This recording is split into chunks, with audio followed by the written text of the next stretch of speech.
now invite our chief guest, Shri Bhavani B. Mohan, to take over the dais and deliver the lecture. Our respected Honorable Justice S.S. Sundar, my beloved friend K. Madurai, the President of this MMBA, General Secretary, my great old friend Alagram Jodi, the office bearers of these associations, the senior members of the board, the colleagues and juniors, as well as the judges who also participated here. First of all, it is a great pride for me, and I'm also proud to be here because of the fact that I came to this the Madurai High Court only one time in the Nalla Common case, along with our senior K.G. Kanavaran, to defend Nalla Common, myself and Raju filed an appeal here, and along with the K.G. Kanavaran, a doyen of the Indian legal system, I appeared and argued here, and this is the second time I am coming to this place, and that too, an advocate practicing in district court, and all the way having come to this High Court is something really a proud on the score. I first of all thank Mr. Madurai, and I have read so many books published by him, and especially his father Kuttalam, a great jurist of this place. I was actually a fan of him when he was doing my law in 1978 in local, because he was not only a great lawyer in this area, he is also a great writer.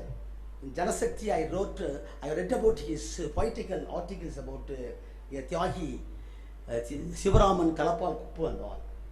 I remember those persons. Then when I came for a triple murder case in additional district court, here in the district court, I happened to meet Madurai. Then he only just gave a CD of Justice Nagamuthu lectures that of course I also viewed in the Sastra University's speech here. And he also, when I just briefly give the cases that I conducted, then he told me that you can also come and give a lecture about these human rights. It's a proud for me to be here, because it's a recognition of the work that I have done. I know here Jinnah is there, Arhumani is there, Karnanidhi is there, and of course all seniors are here. For the past about 34 years I have been in this legal profession. As soon as I finished my law course in Madras Law College, I came first, I tried to join the office of N.T. Vanamalai, because he was a leader also of a party. I went and just asked him that I want to join our office, and he told that, Mohan, you were an active worker in the movement, you were the secretary of the All India Students Federation. I started my practice from Nangan area of Tirunelveli, and from where only just I got elevated by my practice to Madras High Court. So my sincere advice is that you go and start your practice from the root level, that is in front of the Judicial Master Court Bhavani. Then you will enjoy your profession and all. Then I came to Bhavani and I started my practice there. When I came to Bhavani, I saw only 4 advocates who were dominating the entire court and nobody else is there. And that time only, when I went back to my native place, I started to work among the tribal people there in Bargur area. Of course, it's a place of forest brag and Veerappan. And nobody would go to the place because there is a terror, there is a fear among the people and all. That time I was interested with the case of the Solahas, who was sort of notified the tribals. When I took up the case, I wanted to get instruction from those people. Nobody talked to me. They all feared to talk to me. I said, I am an advocate, I got right to defend you, you can come and instruct what happened there and all. Then only I came to know that what is going on there. In the name of nabbing Veerappan, innocent tribal people have been taken to the place that's called workshop. Of course, we know what section 57 of the CRPC says, that no man should be detained in the police station beyond 24 hours if he is accused of an offence. But when no case is registered, where is the question of invoking section 57? Months together, days together, innocent peoples, women, all are kept in the place that's called workshop. It's a workshop. Then we tried to contact the places in the Hills and Barur area, Bandar and other places. Shockingly, we came to know that women, men have been made naked and they have been tied back on the windows and kept for a number of days and months together without giving food. the atrocities that have been committed upon those people are something undebictable for you. But maybe I can tell you the fact. It's a fact. The mother and son were made to have intercourse by the forces in the name of nabbing Veerappan. Electric shocks were administered on all the holes of the female people. We found shocked, and we gave representations to the Karnataka government, Tamil Nadu government and all. Nobody bothered. Then what happened in the year 1996 at Arebalayam? Of course, this Boris Bragan, he's of course, we cannot justify him. He is also one of the anti-social elements because he actually swindled the entire forest by cutting the sandalwood and also murdered the forest officials. He utilized these tribal people for his own thing. So these tribal peoples are having beatings and other things on both sides. On the one hand for the STF, on the other hand for the forest Bragan Veerappan. Then at one place he shot one police officer, came the Tamil Selvan, he was SP there. And in that attack, one Silvaraj police was murdered there. In that place only what happened, 46 people hailing from Solaghat Doddi of Talavadi place were taken to the hill area. They were beaten black and blue, they were tortured like anything. And after which those people are let off. We came to know, myself and VP Gunasayar, and took those people to the hospital, then reported to the district collector. District collector said, I cannot do anything at all. Then these people were sent back to their area. What happened? All these people were implicated in a murder case along with the Veerappan. That time I took up the case. Of course, among 31 people, I got acquitted for 13 people. That time Akbaruni was the additional district judge of Erode. And the matter was taken to High Court. Justice Karpalakam bench was there. He analyzed the entire thing. Even that to know about section 149, unlawful assembly, the common object of committing a murder. Now it's a beautiful case that he has described the provisions of those things and all. He acquitted all. Then that's the first case I got acquitted in that case now. Then only the people of entire area started coming and saying those things. So what happened? So in this place I have been given a topic, human rights, a retreat.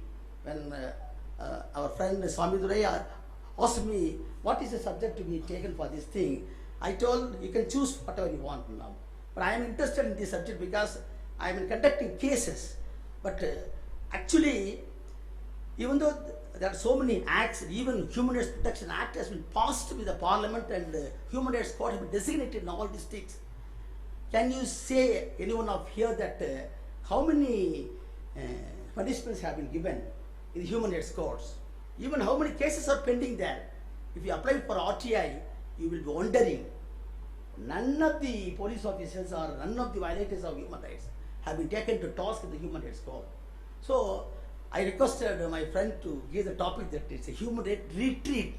You would have wondered that why I have given the topic, because all of us are Horace's readers and doyen of the bars, so you have got a great experience there. So I need not go to the subject and talk that. But my question is, why these human rights courts are not functioning? Even though the principal district court have been designated as a human rights court, they are not functioning effectively. Only name board is now there everywhere. It is a $1 million question before us, that how to make it effective to function it.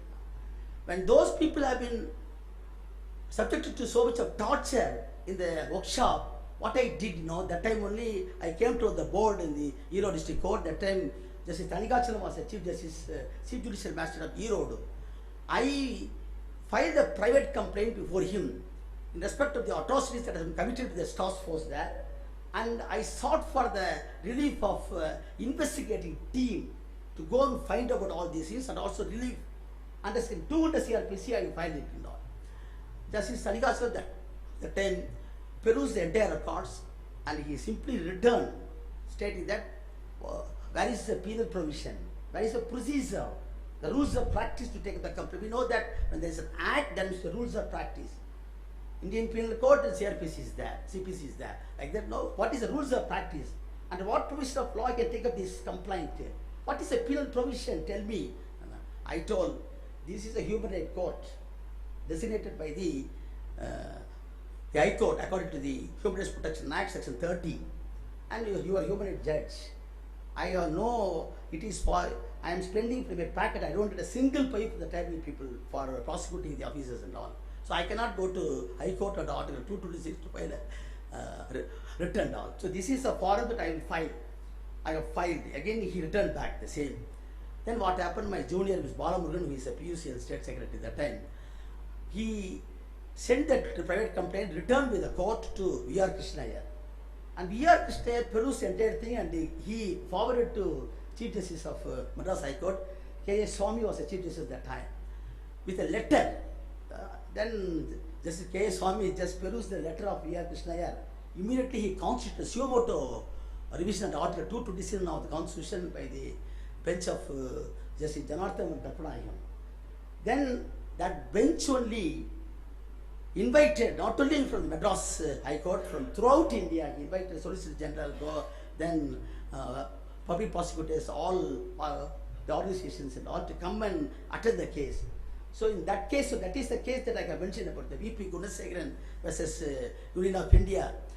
In that case only, that bench finally concluded that till the comprehensive rules of practice is framed with the government or the High Court, CRPC can be used for that because there's a saving section of the Section 4. 4 speaks about the special law. You all know very well about it, and also Justice Nagamurthy here itself spoke about the same thing on the topic of criminal trial. So under Section 4 of the CRPC, there's a special law for which the CRPC can be used. So till the comprehensive rules of practice is framed by the appropriate authority, CRPC can be used. So then only human rights courts started functioning throughout India. So that is the first case, of course. But even then, we find then subsequently it has been transferred to Principal District Sessions Court. Now, how many cases are pending there?